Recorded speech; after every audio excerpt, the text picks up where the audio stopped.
일단은 오늘 뭐 시황적인 부분은 제가 텔레그램방에서 풀어드렸어요. 그죠? 20.7 정도까지 열려 있다 이렇게 말씀을 드렸는데 정확하게 지금 반등 나오고 있죠. 그리고 제가 여기 최고점이라고 분명히 말씀드렸습니다. 그 증거는 여기 있습니다. 최고점. 어디 보자. 최고점이라고 써놨을 텐데 아무튼 뭐 항상 올려드리긴 하잖아요. 지금 형성된 고점이 최고점일 수 있다. 자, 비트가 추가 상승을 하려면 이 부분을 넘어줘야 되는데 무리다. 여긴 넘을 수 없다. 이렇게 말씀을 드렸어요. 그리고 이 UTAD라는 구간이 그냥 최고점을 얘기하는 거예요. 보통 그렇게 이해를 하시면 됩니다. 그 다음에 어떻게 됐냐. 이렇게 됐습니다. 그리고 정확하게 하락 멈추는 지점까지 맞췄죠. 근데 사실 제가 잘했다고 얘기하는 건 아니고 그냥 뭐 운이 좋았다 말씀을 드리는 겁니다. 일단은 비트코인이 만약에 상승을 해주게 된다면, 이 부분을 지켜주게 된다면 제 생각에는 그래요. 올라와 봤자 최대 23K 정도지 않을까 생각을 하고 있고요. 계속 비트코인이 저점을 올려주는 추세였어요. 여러분들이 눈으로 딱 보시더라도 이 저점이 계속 올라갔단 말이에요. 그리고 이번에 처음으로 저점이 내려갔다. 그렇다면 이 추세는 변곡 지점에 와 있구나 라고 판단이 가능하거든요. 어떤 얘기냐면 이 저점과 저점을 잇는 거예요. 이렇게.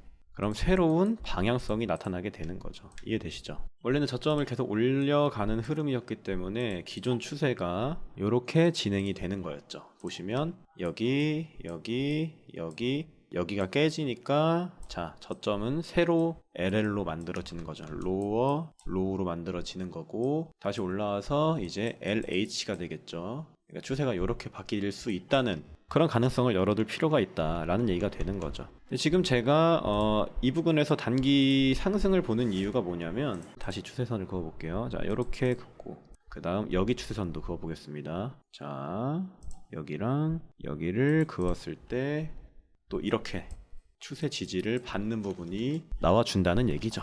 그리고 전저점 지지 부분이기도 하고요. 그래서 일단은 저점을 한 차례 낮추는 걸 비트가 선택을 했기 때문에 상승의 힘은 조금 약화가 됐다라고 판단이 가능한 거고, 그리고 일단 이 가속 추세를 깼어요. 그러니까 이런 건 대추세, 그리고 추세가 점점 가팔라지는 걸 가속 추세라고 얘기합니다. 가속 추세를 1차적으로 깼고 그 다음 저점을 낮췄고 마지막 대추세에서 지지를 받고 있는 상황. 그렇다면 어느 정도 반등이 나올 여력은 있을 텐데 과연 그 반등이 어디까지 이어질 수 있을까라고 봤을 때는 이 매물대가 있는 구간 그리고 이 상단 채널 구간까지는 올 수 있겠다. 그 대충 그 구간을 잡아봤을 땐 23.5 정도가 되겠구나. 그러면 여기가 LL이 되겠고 여기가 LH가 될 수 있겠구나. 다시 내려가서 또 LL이 되겠고 LH가 되면서 이 저점 부근에서 한 번 더 지지가 나오면서 돌아가지 않을까라는 얘기를 드리고 싶습니다. 일단은 거래량 추이를 또 한번 확인을 해보도록 할게요. 자, 음봉이 이렇게 터져줬어요. 그죠?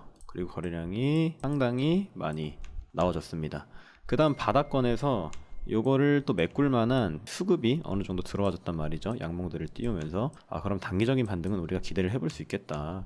잭슨홀 미팅이 앞으로 예정이 되어 있는데 이 잭슨홀 미팅에서 사실 파월 의장님이 할 말이 없어요. 했던 말을 번복할 뿐이죠. 우리는 시장 상황이 어떻게 돌아가는지 다 경제 지표로 확인을 했고 딱히 뭐 매파적인 발언을 더 하기는 조금 애매한 상황이라는 거죠. 천연가스 가격 올라가는 거 다 알고 있죠. 원유 가격도 이번에 사우디에서 감산을 한다고 하고 또 원유 가격도 올라가는 걸 다 알고 있기 때문에 그다지 또 이 주식시장이나 코인시장에 피해가 갈 만한 발언은 조금 조심을 할 수가 있어요. 오히려 그래서 안도렐리 수준으로 반등이 나와줬다가 살짝 또 떨어지면서 새로운 저점 형성 그 이후에 돌아가지 않을까.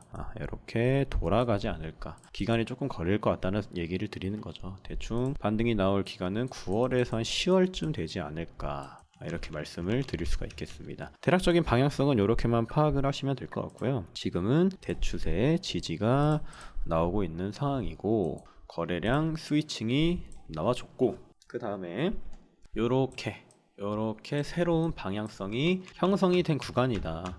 그러니까 우리는 여기가 변곡점이었던 거예요. 이 부분을 제가 텔레그램에서도 말씀을 드렸습니다. 못 넘는다. 지금 추세로는 무리다.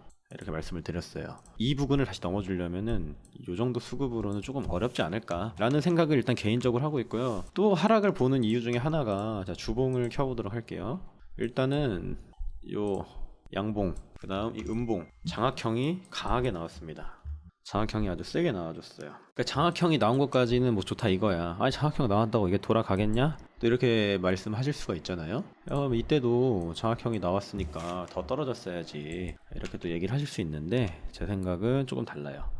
이 올라왔던 이 캔들들 하나 둘 세 개의 양봉을 한 개의 주봉 음봉이 깨버린 거기 때문에 이때랑 의미가 조금 다르다라고 생각을 하고 있고, 이 양봉에 실린 거래량보다 이 음봉 장악형에 실린 거래량이 더 크죠. 상승을 했단 말이에요. 그래서 이거는 한 번 더 추가적인 하락이 나올 수 있겠다. 사실 이게 일봉으로 보면은 바닥이 여러 번 나왔다고 여러분들이 보실 수가 있지만 주봉으로 보면 아직 외바닥입니다. 바닥이 하나예요, 하나. 그래서 충분히 한 번 더 저점을 찍어줄 수 있는 여지는 우리가 열어둬야 하지 않을까라는 말씀을 드리고 싶습니다.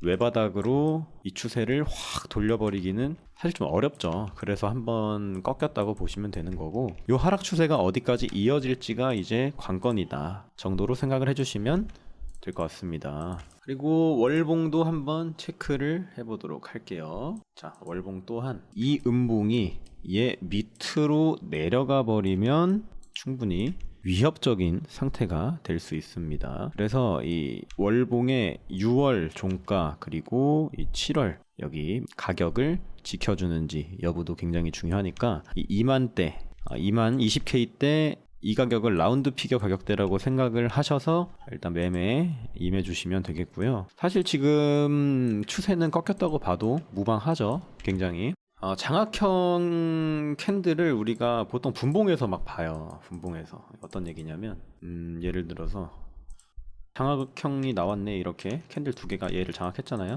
내려가겠구나. 캔들이 뭐 또 장악했으니까 내려가겠구나. 근데 확실히 이런 작은 봉 프레임에서는 얘가 잘 안 맞아 떨어지거든요. 근데 이 프레임이 올라가면 올라갈수록 조금 더 신뢰도를 얻게 됩니다. 이런 구간들이 될 수 있겠죠. 이런 구간들. 그리고 또 뭐 이런 구간들 얘도 이 캔들을 또 하나로 봐도 되거든요. 이렇게 떨어지면 장악이 됐다는 소리입니다. 뭐 이런 구간, 여기도 마지막 가격까지 딱 먹고 나서 빠져버리는 이런 느낌들 여러분들이 잘 체크를 해주시면 될 것 같고요. 일단 지금 일봉상 하방 지지가 하루 이틀 3일 4일 5일 정도 나와주고 있다. 긍정적인 부분은 이 밑꼬리가 실린 요 캔들, 추세 반전형 캔들이 벌써 3번 바닥권에서 나와줬기 때문에 단기 반등을 기대하는 건 어느 정도 마땅하다고 생각을 하고요. 그리고 요 바닥도 쭉 돌려주는 모양새죠. 이거를 반대로 보게 되면 이렇게 쌍봉 고점 형태가 나왔구나 라고 생각을 할 수도 있는 거거든요. 쌍봉 고점 형태가 나왔으면 다시 반대로 요렇게 올라갈 수도 있겠다. 그러니까 차트를 반대로 보게 되면 얘는 떨어지는 거잖아요. 쌍봉을 그렸으니까. 근데 떨어지는 건 반대로 정상적인 차트에선 상승이죠. 이런 관점으로 보셔도 나쁘지 않을 것 같고요. 단기 반등을 기대하는 이유는 아까 설명드렸다시피 대추세 맞았고 지금은 대충 긋는 건데 대추세 부분 이렇게 지지를 받고 있고 새로 형성한 저점 구간 이렇게 채널이 하나 형성이 될 수가 있는 부분이기 때문에 추가적인 반등세는 나올 수 있으나 이 매물대에 걸릴 확률이 있고 이 채널 상단의 저항을 받으면서 하락 완성을 다시 받아 이렇게 떨어질 수 있는 확률이 있다. 그리고 가속 추세선이 깨졌다.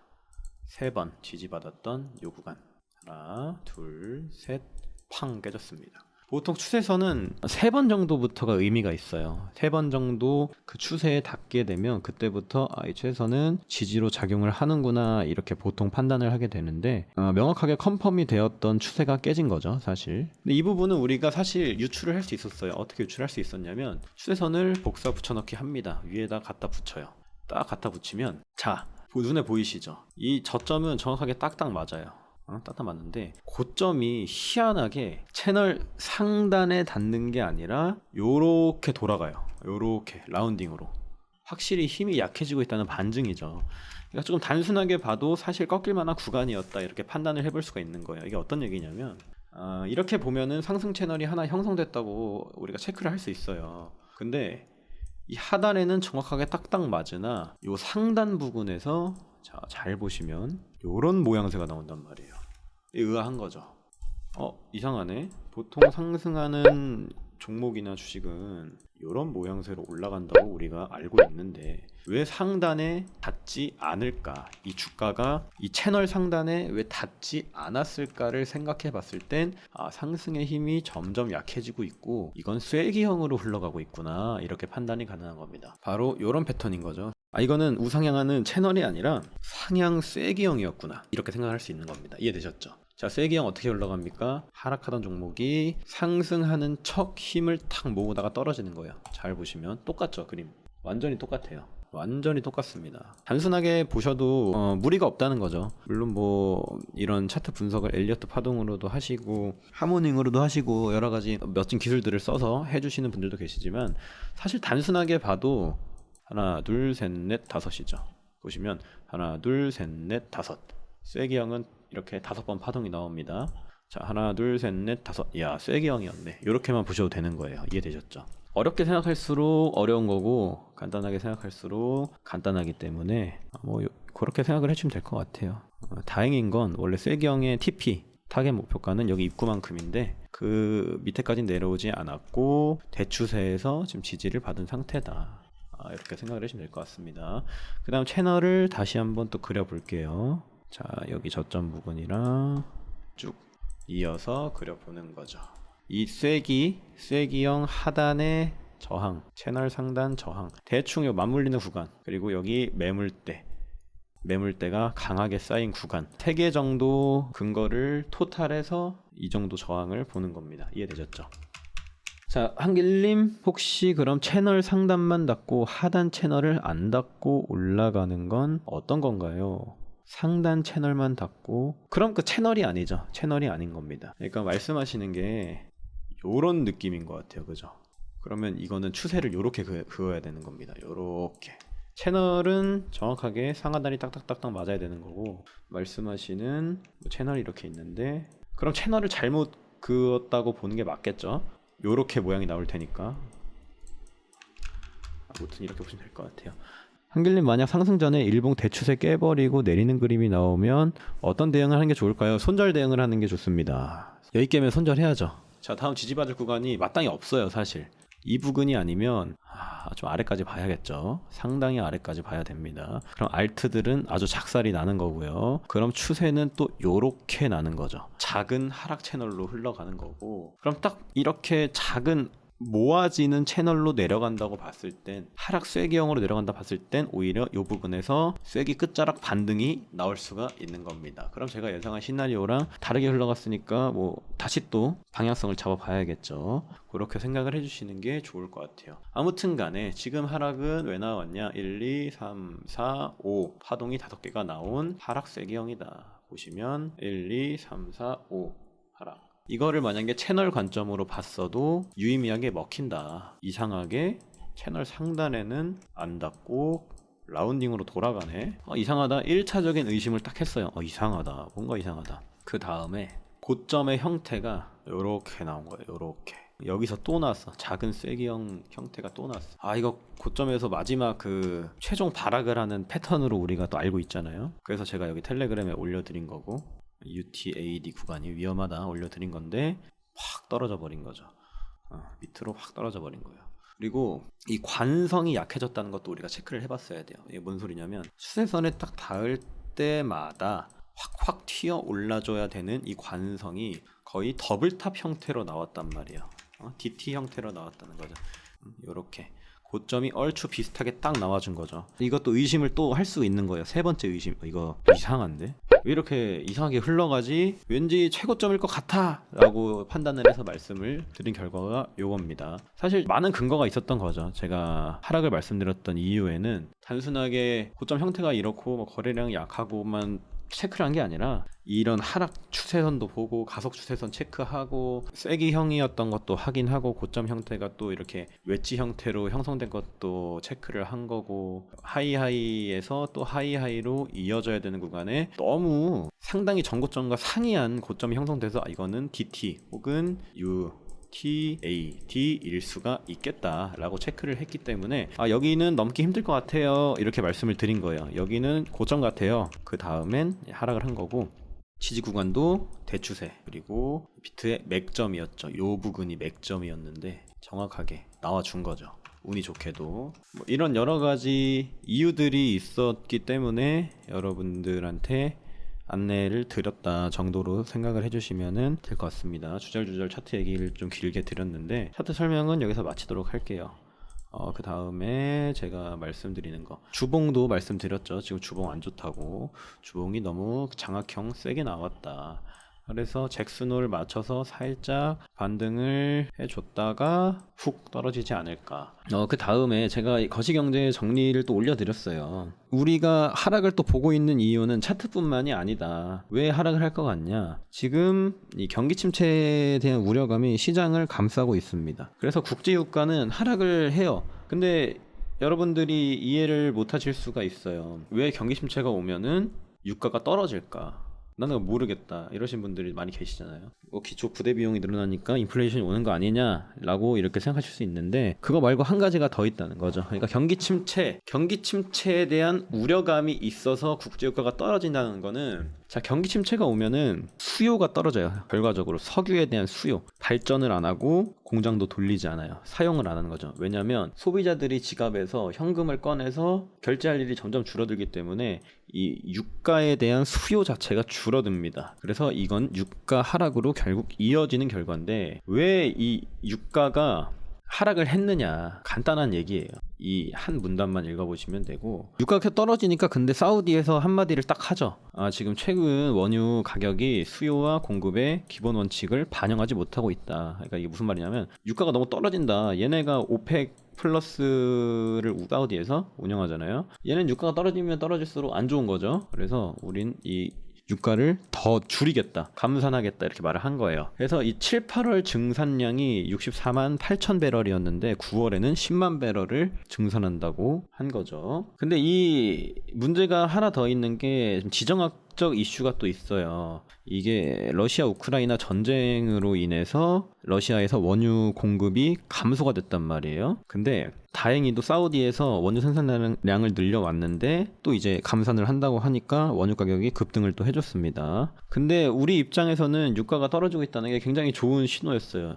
유가가 떨어지면 떨어질수록 인플레가 잡힐 수 있으니까, 시장을 이렇게 바라볼 수 있으니까요. 근데 유가가 다시 반등하니까 인플레에 대한 우려도 시장에 다시 찾아온 거죠. 그러니까 지금 굉장히 복잡한 시황입니다. 근데 또 이번 달에 31일부터 다음 달 2일까지 러시아에서 독일로 연결되는 가스관인 노르트스트림 1까지 공급을 중단한다고 입장을 밝혔다. 자, 근데 이러한 입장을 왜 밝혔냐? 우크라이나 전쟁 이후에 유럽 각국이 러시아를 경제 제재를 많이 했어요. 그러니까 러시아 입장에선 열받는 거예요. 그럼 나 이 가스 막아버린다 이렇게 얘기를 한 거죠. 내 가스 막아버릴 테니까 니네 알아서 해, 이렇게 얘기하는 거예요. 안 그래도 지금 유럽 지역은 굉장히 춥잖아요. 그래서 겨울에 가스가 필요하거든요. 근데 지금 가스가 왜 필요하냐면 석탄 가격이 너무 올라서 가스로 대체를 하는 거예요. 석탄 가격이 암모니아 같은 걸 만들 때 값이 제일 쌉니다. 가격이 제일 저렴하고요. 그 두 번째가 이제 천연가스예요. 그러니까 석탄이 제일 가성비가 좋은데 석탄 가격이 미리 가격이 너무 올라버려가지고 이제 사람들이 천연가스 쪽으로 눈을 돌린 거죠. 근데 러시아에서 막아버린대요. 이거를 막아버린다고 하는 거예요. 그러니까 러시아 전쟁으로 원유 공급도 안 되고 천연가스도 러시아에서 내가 이제 안 준다, 가스가 막아버린다 이렇게 얘기를 하기 때문에 천연가스 가격까지 계속 올라가고 있는 상황인 겁니다. 이해되시죠? 그러니까 우리 실생활에 필요한 원자재들이 가격이 천정부지로 올라갈 그런 상황에 놓여져 있다, 이렇게 보시면 되는데, 유럽 각국이 러시아를 대체할 가스 도입처를 찾지 못한 상태로 겨울을 맞이할 준비를 하고 있다. 근데 러시아는 잘 알고 있죠. 이런 상황을 아주 잘 알고 있어요. 그래서 가스를 무기 삼아서 내가 이 지정학적 이슈에서, 그러니까 지정학적 리스크에서 이득을 취하겠다, 내가 가져가겠다, 승리를 하겠다, 이런 얘기예요. 근데 이 러시아 가스 수입량이 많은 국가 뿐만 아니라 비단 직접 수입 규모가 크지 않은 유럽 내 다른 국가 국가들도 직간접적 악영향을 받게 된다. 당연한 얘기죠. 그래서 경기 침체 우려감이 점점 올라가는 겁니다. 최종적으로 위험자산 시장이 올라가기 위해서는 이런 지정학적 문제가 해결이 돼야 된다. 즉 가스와 원유의 근본적인 문제가 해결돼야 된다라는 거죠. 그래서 이제는 러시아와 우크라이나의 전쟁 종결이 그 어느 때보다 중요한 상황이 되어버렸습니다. 만약에 그 두 나라가 전쟁을 종결한다고 했을 때 여파가 굉장히 강할 거예요. 그걸로 인한 이 자산시장의 반등세가 굉장히 셀 거라고 예상을 합니다. 저는 이러한 문제들이 아무튼 해결이 되어야 한다. 이건 제가 트위터에서 퍼온 건데 역대 비트코인 하락 기간 살펴봤을 때 2013년 노란색이죠. 노란색 보시면 이렇게 떨어졌다가 반등을 해요. 그리고 이렇게 17년도 이렇게 떨어졌다가 반등을 합니다. 근데 21년도는 하락 기간이 그렇게 길지 않았다는 거예요. 아직 이 저번 하락장 그리고 저저번 하락장에 비해 이 기간이 길지가 않았기 때문에 한 번 더 유동성 공급을 해주기 위해서 바닥으로 빡 꽂는다. 어떤 얘기냐면 잘 보세요. 2013년 노란색 표시돼 있죠. 2017년 주황색 표시돼 있죠. 그리고 지금 다홍색으로 2021년 표시가 돼 있어요. 자, 이게 하락 기간과 상승 기간을 나타낸 지표예요. 역사적인 하락장 때마다. 근데 잘 보면 이 노란색부터 볼게요. 노란색이 이렇게 쭉쭉쭉쭉쭉 떨어졌다가 그 다음 올라가요. 그죠? 기간을 보라는 거예요. 기간 밑에 데이가 써 있잖아요. 데이 대충 400일 동안 하락이 이어진다는 얘기예요. 그리고 이 주황색 볼게요. 주황색도 한 400일 정도 딱 하락하니까 여기 올라가요. 근데 지금 요 2021년은 이제 300일 정도 됐다. 100일 정도는 더 하락할 수 있다 라는 얘기입니다. 자, 이것도 또 말씀드리지만 우리가 역사를 왜 배운다? 과거는 반복되기 때문에 배우는 거죠. 이 과거의 하락장 때 사이클이 똑같이 돌아갈 수 있는 상황이기 때문에 하락장은 더 남아있을 수 있다라는 말씀을 드리는 거고요. 거기다가 비트코인은 이런 거시적인 이슈들이 있는 시대를 겪어본 적이 없어요. 이렇게 강한 긴축의 시대에 놓여진 적이 없기 때문에 한 번 더 충분히 바닥권을 찍어줄 수 있는 가능성이 있다. 그래서 대충 그 가격대를 보자면 10K 근방이 될 수가 있다라는 얘기입니다. 근데 뭐 물론 이런 과거의 데이터들이 정확한 건 아니지만 얼추 비슷하게 흘러갈 때가 많아요. 그리고 주식시장도 항상 4년 주기로 돌아가죠. 희한하게 경제는 항상 4년 주기로 돌아갑니다. 비트코인 또한 자 날짜를 자세히 보시면 거의 4년마다 돌아가요. 13년에서 17년까지 17년에서 21년까지 그죠. 자 4년 주기란 말이에요. 그래서 이 바닥권 딱 찍어주고 돌리는 구간이 4년 정도 걸릴 수가 있겠다. 한길님 저는 코린이나 차트 잘 못 보고 거시경제만 살피다가 8월 CPI 발표 전 비트에 시드 70% 넣었는데 반등 때 매도를 못해서 현재 6%에 물렸다. 제가 설명드렸잖아요. 앞서서 어떻게 설명드렸습니까? 20.7에서 20.8 깨지면 도망가시면 됩니다. 20.7에서 20.8 여기 깨지면 안 돼요. 여기서 반등 나왔을 때 터셔야 합니다. 제 생각엔 그래요. 한길님이 말씀하신 12에서 14K가 올 연말일까요? 뭐 4분기쯤 오지 않을까요? 4분기쯤? 4분기쯤 오면 땡큐죠. 땡큐죠 진짜. 12K 와주면은 이거는 뭐 무조건 사야지. 무조건 사야 돼요. 이거는 정말 세상에 확실한 건 없지만 이건 정말 제가 약속드릴 수 있습니다. 12K 딱 찍어주면 무조건 사세요. 무조건 무슨 일이 있어도 비트를 풀매수 하셔야 된다. 선물 사시지 마시고요. 또 현물을 풀매수 하셔야 합니다. 강하게 12K 오면은 진짜로 인생에 다시 없을 기회입니다. 자 이해되셨죠? 아주 좋아요. 이 자리는 아주 초강력 초강력 매수 자리입니다. 진짜 12K 저는 와주면 진짜 하나님 감사합니다 하고 그냥 살 거예요. 여기. 몇 억은 사고 싶은 자리죠. 이런 자리는. 뭐 요 정도를 알고 계시면 될 것 같습니다. 20.7, 20.8 손절하더라도 시드 지키고 12K 꼭 사겠습니다. 네, 이렇게 말씀해 주셨습니다. 그리고 제가 사야 될 자리 오면은 여기 텔레그램에서 알려드릴 테니까 꼭 12K 아니더라도 뭐 17K, 16K도 열어두세요. 그리고 사실 지금도 모으셔도 돼요. 비트는 안 없어집니다. 정말로. 진짜 이렇게 유동성 좋고 투자 자금 몰리기 좋은 자산. 그러니까 저번에도 말씀드렸지만 금이 왜 가치가 있을까요? 인간이 값어치를 부여했기 때문이고 다이아몬드가 왜 가치가 있냐면 인간이 값어치를 부여했기 때문이에요. 비트코인도 정해진 발행량이 있고 이미 이 시장에 들어온 자금이 너무 많기 때문에 가치는 부여가 된 거예요. 그 순간부터. 우리가 화폐에 1,000원짜리 2,000원짜리도 사람이 가치를 부여한 거잖아요. 그래서 이게 사회적으로 암묵적인 약속을 했기 때문에 그걸 화폐로 사용을 하는 거란 말이죠. 얘도 똑같아요. 비트도 이미 돈이 너무 많이 들어와서 얘를 이제 뭐 이건 자산이 아니고 저게 데이터 쪼가리가 뭐 그 뭐라고 해야 돼, 실효성이 있냐 그런 얘기를 많이 하잖아요. 그런 얘기를 들으실 필요가 없다는 겁니다 이제는. 왜냐면 가치 부여는 이미 돼버렸어요. 그리고 실제 증권시장에도 많은 채굴 기업들이 상장이 되어 있죠. 이런 상황에 비트는 주류 자산이 아니다라고 말하는 건 바보입니다. 그거는 시대적 흐름을 착오하고 계시는 거죠.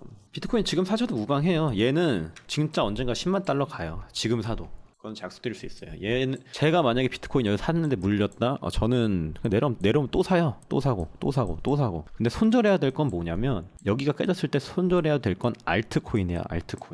알트코인은 어디까지 내려갈지도 모르고 언제 없어질지도 모른단 말이에요. 알트를 조심하는 게 좋고, 비트는 그냥 계속 사셔도 돼요. 사실 물려가지고 상관없습니다. 12K 갔으면 40% 빠졌잖아요. 예를 들어 여기서 100만원 샀어요. 100만원 샀어. 전 여기서 200만원 들어가요. 또 얘는 계속 그냥 모으는 거예요. 계속. 그리고 코인을 하실 때 제일 중요한 게 뭐냐면 투기성으로 하시면 안 돼요. 투기성으로. 뭐 예를 들어서 그냥 막 달려들잖아요. 이런 거 보통 일반 투자자분들이 어디서 매수를 하냐라고 봤을 때 이런 데서 매수를 한단 말이에요. 이런 데서. 야 이거 왜 올라? 더 오를 것 같은데. 근데 제일 중요한 게 뭐냐면 이유를 몰라요. 왜 오르는지 이유도 모르고 차트도 안 봐요. 근데 그냥 올라가고 있다가 중요한 거예요. 내가 사면 더 갈 것 같거든. 근데 그게 아니죠. 제가 늘 말씀드리는 게 뭐냐면 상승하는 종목을 사시는 게 아니라 바닥에서 기고 있는 애를 사셔야 돼요. 기고 있는 애. 지지부진하게 야 이게 올라갈까? 이거 사면 더 떨어질 것 같은데를 사는 게 맞는 거고, 이건 더 오를 것 같아. 야 너무 잘 간다를 사면 끝은 뻔하죠. 저도 그렇게 잃어봤기 때문에 말씀을 드리는 겁니다. 꽤 많이 잃어봤어요. 올라가는 거 사면 더 올라갈 줄 알고. 근데 그게 아니죠 사실. 천천히 하셔야 돼요. 투자는 천천히, 느리게. 천천히 하지만 안전하게 매매를 하는 사람은 자산이 조금씩 늘더라도 우상향을 하는 거고, 급하지만 공격적인 매수를 하는 사람은 자산이 빠르게 느는데 떨어지는 것도 엄청 빨라요. 손절을 할 줄 모르거든. 뭐 그런 부분들 생각을 하시면 될 것 같고, 설명드릴 건 다 설명드렸어요. 거시적인 경제, 차트 등등. 더 궁금한 거 있으신 분들은 또 질문 주시고. 카이버 제가 방금 봐드렸잖아요. 카이버 제가 띄우고 말씀드린 게 카이버예요. 이거 어마어마하죠. 그러니까 도박이에요. 도박. 얘는 오를 수야 있죠. 당연히 추세가 완만한 상승이니까 슈팅 나올 수도 있어요. 근데 저는 안 사요. 저는 안 삽니다. 저는 이런 거 얘가 5,000원 6,000원 가도 안 사요. 네, 저는 그렇게 매매합니다. 여기서 샀으면 샀지 여기서는 안 삽니다. 뭐 그 정도. 방송은 마치도록 하겠습니다. 시청해주신 여러분들 감사드리고요. 추가적인 정보들은 제가 또 텔레그램 통해서 전달을 드리도록 하겠습니다. 감사합니다.